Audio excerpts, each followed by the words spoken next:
Good morning, everyone. Good morning, Joyce. Thank you for that beautiful introduction. Thank you.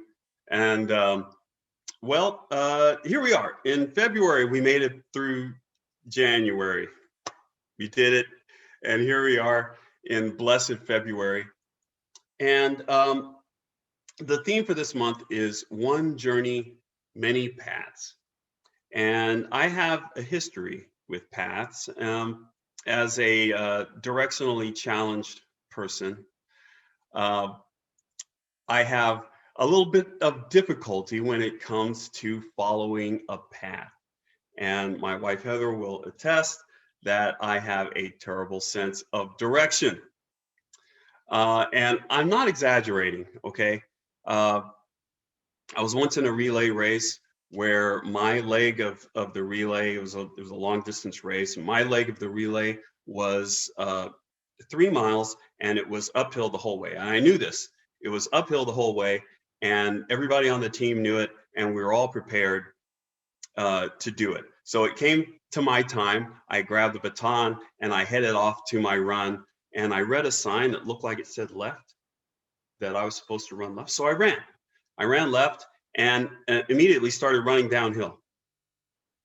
And I figured, well, eventually, I kind of go around a corner and then I'll start going uphill, and then everything, will be as I think it should be. Well, a mile later, I realized that I might be going the wrong way. And so I turned around and went that mile back, and then ran my original 3 miles uphill that I was supposed to run. And when I got to my relay point, late, of course, everybody was wondering where I was. And I told them what I did. And they dubbed me with the name lovingly Wrong Way Dave. So I am, that's the nickname I got, Wrong Way Dave. So yeah, I have a history with paths and following paths. And I've spent a good part of my life looking for my path, never really entertaining the fact that I'm already on it. And when we say one journey, many paths, well, how many paths are we talking?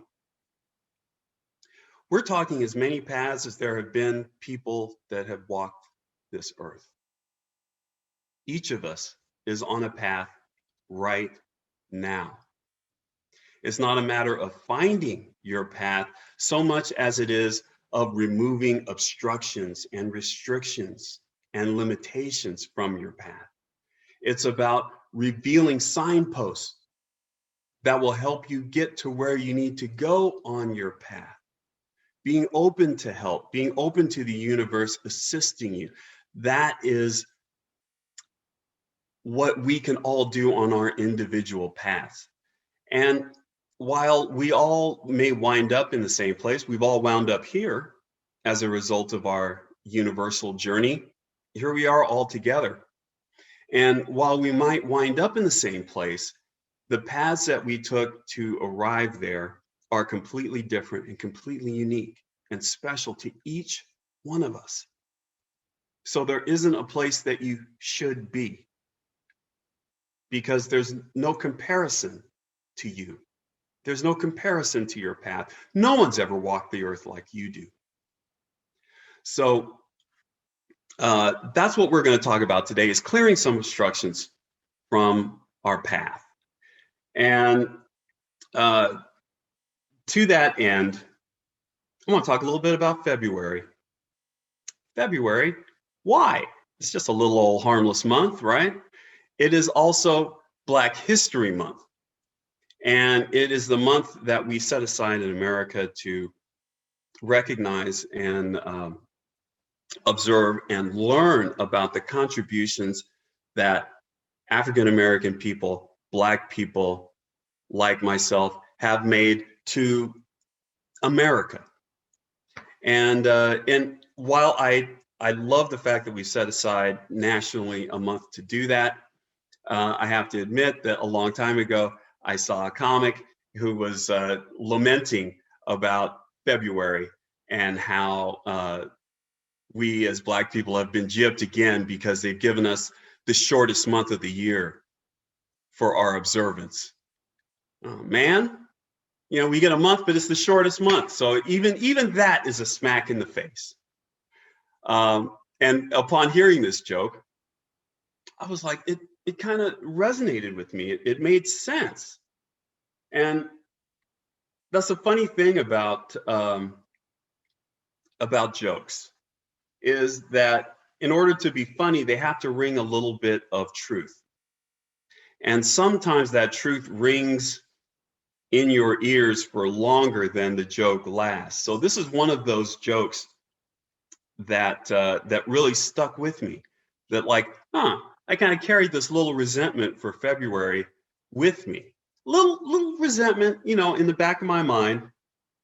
And so I felt that way for a long time. And I can't say that I've been harmed by this belief. It's just been something that's been back there that I've just kind of believed, we've been shorted, that's why they picked February for us. So then I got into religious science, and I discovered the idea of an ever-present, ever-loving God. I discovered that I had power in my own mind to see things the way I choose to see them, to decide how I want to experience life. And I learned that this power has no limitation whatsoever. And since then, it's been the catalyst for me to make a lot of changes in my life, a lot of great positive changes in my life as a result of this study and looking into it and looking into my own power. And then February came around year after year, and my feelings didn't change about it. But one year, February appeared, and it wasn't alone. And I had the regular feelings of disrespect and limitation and lack that come with it. But something else came with it this time. It was a question. I believe in a God that is constantly giving. Could it be that February is just another one of those gifts? Am I leaving some of my blessing on the table, uncollected? So I decided to delve into this. And in order to look into it deeper, I had to clean the slate. I had to get rid of how I felt about February. And a clean slate is a euphemism that means an absence of existing restraints or commitments. Restraints and commitments. And when we have a thought in our minds that is rumbling around that it isn't helping us, it's not a constructive thought, it's a destructive thought. It's a belief in limitation. It's a belief in separation. And when that belief is backed up with factual evidence, it's our commitment to stand for truth, isn't it? So when we have this belief in limitation and it's affirmed for us, then, hey, that's a lock. It is the truth. It's a truth that we proclaim. It's a truth that we're committed to. Even though it's a truth that limits us, I still felt as though I had to support it because it was true. But now I'm going to look at February in a different way. I'm going to clean the slate. I'm going to get rid of my old prejudices about February and just look at it as though it was a blessed gift from God. And when I did that, I found I discovered some things about February that I wasn't aware of before. They weren't in my view. So let me give you some February facts that I discovered. Okay, so first of all, February is unique. It's the only month that we have that only has 28 days. And in this society, in this culture, we tend to value things that are rare. diamonds, gold. We put a high value on things that are rare. And if that's the case, February is the most valuable month of them all because there's only one month like it. So that's one thing. That's a positive thing about February. Another thing is that February has a great responsibility. It is responsible for keeping the rest of the calendar balanced. The way we keep time is really good. Okay, 24 hours, 7 days in a week, we've got it all planned out. It's not perfect though. And every 4 years we have to make an adjustment. We have to add a day. And what month is called upon to bear the weight of that extra day? Well, it's February. February can handle it. And so it does. And it has a responsibility for balancing time itself for us, the way we measure time. So February also holds a very important place there. And the last thing about February, but I could go on, but the last significant thing about February is that February is the month that we choose to observe, enjoy, cultivate, recognize the power of love. We picked a day that is right in the center of February to declare our love for each other. Not only romantic love, family love, friendship love. It is the month of love. It's the month where we throw everything out and say, you know what? All that really matters is love. And February is the month that we decide to drop all pretense and to declare that in front of the world, that love is the most important thing. So looking at February like this, it becomes pretty special. And the blessing that February is begins to reveal itself. So what happened to the feelings that I had before, all the lack and the disrespect and the unworthiness? What happened to all that? It disappeared. It's no longer there. I don't feel that way anymore. And how is this true? Well, it's true because it's very, very difficult to hold two opposing beliefs. To hold them both at the same time. Okay, something has to win out. You don't believe me? Try saying yes and no at the same time. Are you trying it? You can't do it. Try standing up and sitting down at the same time. That's pretty difficult. It's difficult. We can only do one thing at a time. Even though people claim to be multitaskers, we're only really doing one thing at a time. Maybe we're doing a little slice of this and a little slice of that, but at any one given moment, we're only doing one thing. So when we have the choice between a blessing or a curse as to what we believe in, we fall back on our foundation. And we look at what we believe about God. We believe in a God that doesn't curse. God has no reason to curse anything because God created everything. And let me tell you, if God doesn't want it here, it won't be. So everything that is all around us are workings of God, and it's good. And we need to clean the slate and re-look at our lives, re-look at our beliefs in lack and limitation and separation, and see if they stand up to the test of looking at them as blessings.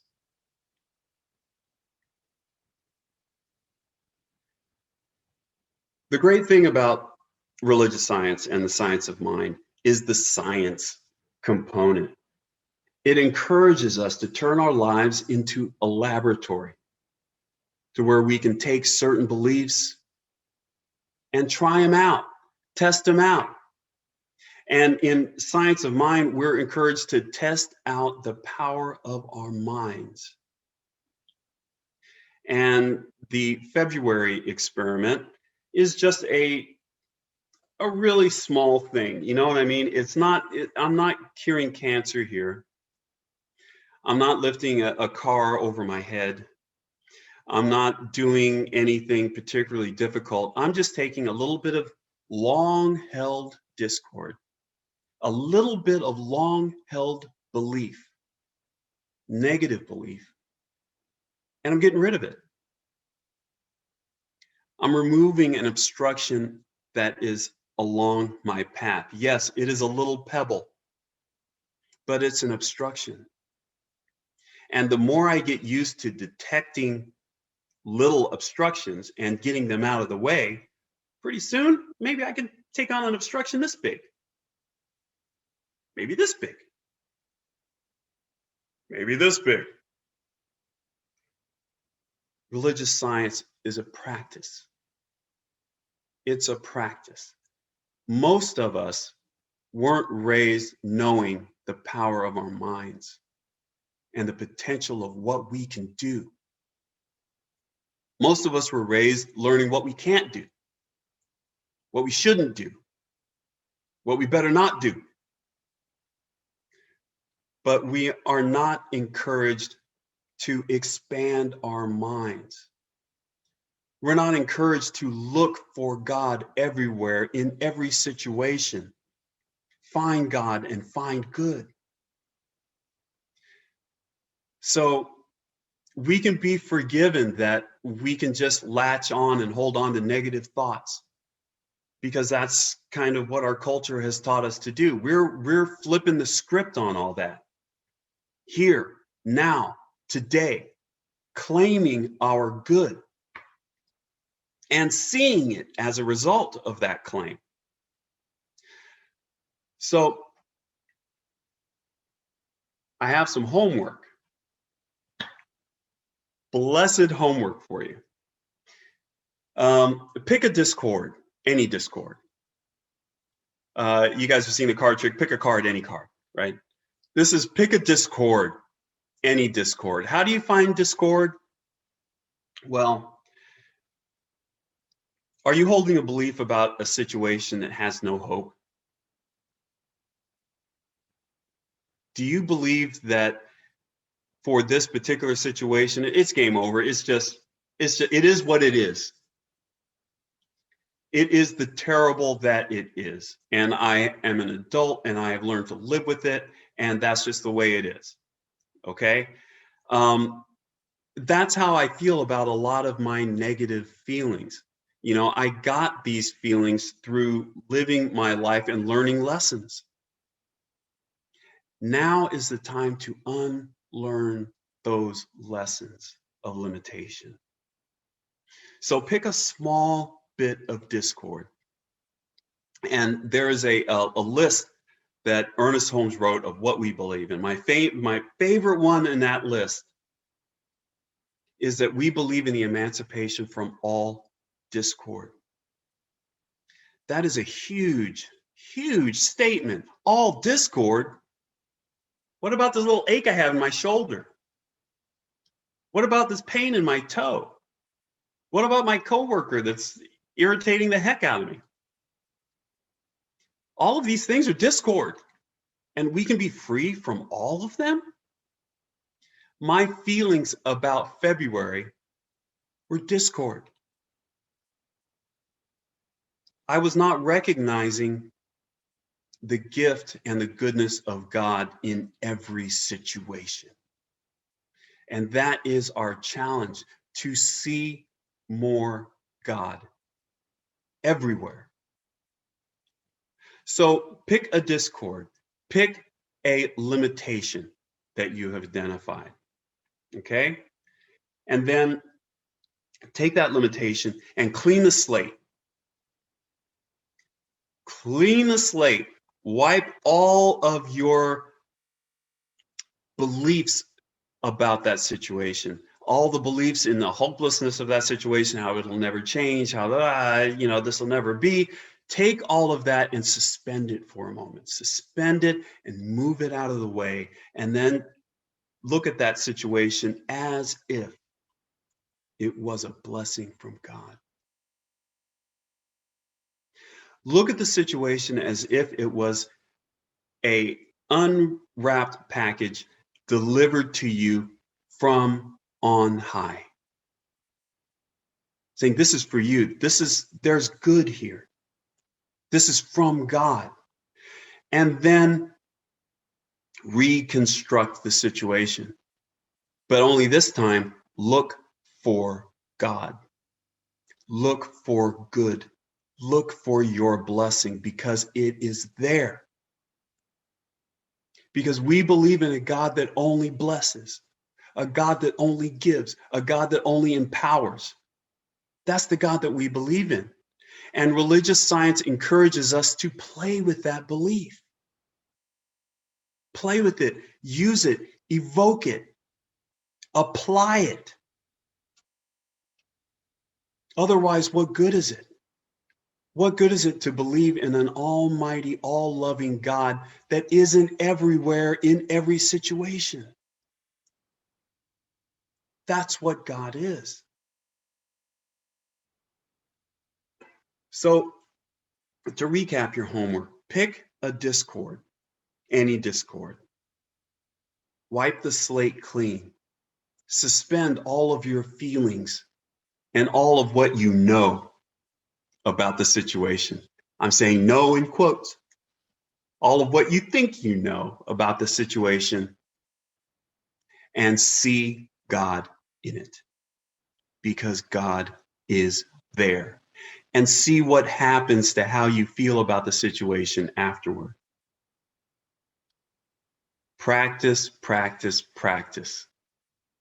That's what this philosophy is. That's what this teaching is it's all about practice in seeing the truth of God. We've got a lot of challenges facing us today.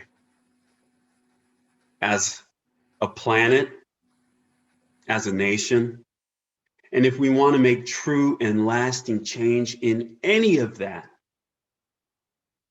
if we want to realize the highest good in every situation, then we must learn how to recognize good and to recognize God. We must harness the ability to clean our slate and rewrite the story. Rewrite it in a truthful way that is in alignment with your beliefs. And we don't believe in lack, because God doesn't lack anything. So let's take that into prayer.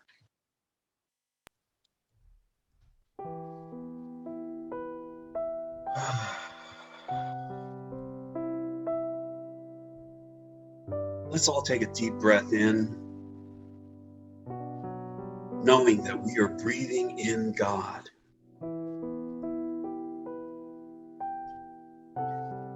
And we release that, knowing that we are exhaling God.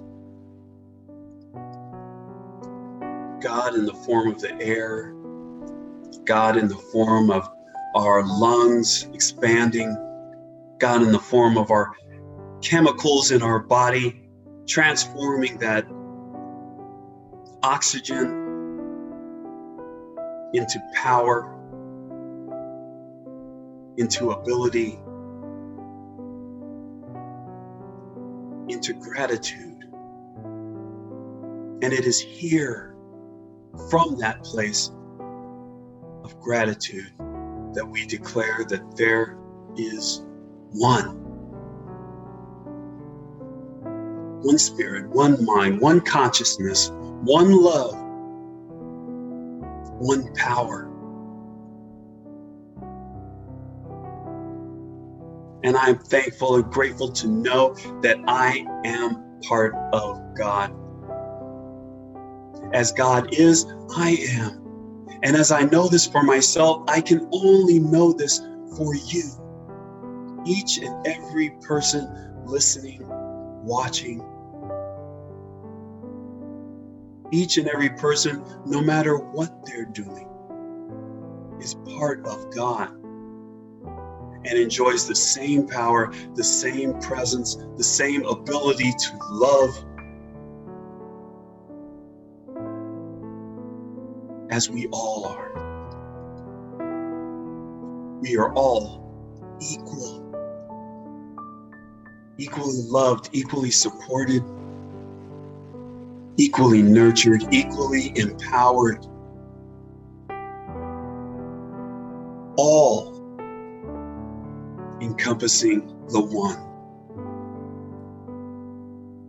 And as this is true, I'm filled with a sense of gratitude and a giddy expectancy, knowing that the words that I speak now are heard by a loving universe and a loving God to manifest and make real in front of me, to make the power real in front of me, to make love real, to make beauty real, to make wisdom real. And it's with this gratitude that I release these words into the mind of the universe, a mind that only does good, that only knows good, that only is good. And let us all blessedly, happily, cheerfully release these words with the words, and so it is.